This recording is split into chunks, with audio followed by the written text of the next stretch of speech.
सांगलीच्या पलूस तालुक्यातील अनेक गावात आता पाणी टंचाईच्या झळा बसू लागल्या आहेत. आंधळी येथील दक्षिण आरफळ कॅनॉल गेल्या 1 महिन्यापासून पाणी नसल्याने कोरडा ठणठणीत पडला आहे. त्यामुळे शेतकरी व ग्रामस्थांमधून आता संताप व्यक्त होऊ लागला आहे.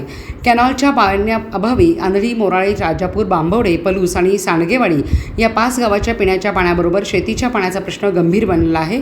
पाण्याअभावी पिके वाळू लागली आहेत, तर पिण्याच्या पाण्यासाठी देखील ग्रामस्थांना वणवण करायची वेळ आली असून तातडीने दक्षिण आरफळ कॅनॉलमध्ये पाणी सोडावे, अन्यथा रास्ता रोको करून प्रसंगी तहसील कार्यालयाला कुलूप ठोकू असा इशारा आंधळी ग्रामस्थांच्या वतीने देण्यात आला आहे.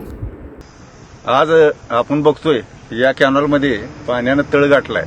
40-42 टेम्परेचर आमच्या आंधळी, मोराळे, राजापूर, पलूस, सांडगेवाडी या परिसरात चालू आहे. अतिशय गरमी वाढली आहे तापमानात. गेल्या वेळेला पाणी आलेलं आवर्तन 1 महिन्याच्यातच सरकारनं गुंडाळलं. आता दुसऱ्या उत्तर कॅनॉलला भरपूर पाणी आहे. आमची मागणी आम्ही तहसीलदारांना परवा निवेदन सुद्धा दिलं चारगावच्या ग्रामपंचायतीने. आम्हाला तात्काळ अतिउष्णता वाढीसाठी पिकं आणि जनावरं हे आता सगळं धोक्यात आहे. शासनानं तात्काळ गांभीर्याने दखल घेऊन पाणी सोडावं. नसेल तर जे काय परिणाम होतील त्याला सरकार जबाबदार राहील.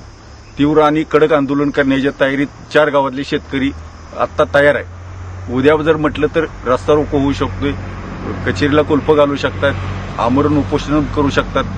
पीक आणि शेतकरी वाचला पाहिजे यासाठी उद्या आंदोलन घोषित करण्यात येईल. तरी शासनानं ताबडतोब दखल घेऊन ह्या आरफळ दक्षिण कॅनॉलला पाणी सोडावं असं सर्व शेतकऱ्यांची 4 गावच्या शेतकऱ्यांची मागणी आहे. मी प्रदीप माने, आंधळी, तालुका पलूस, जिल्हा सांगली.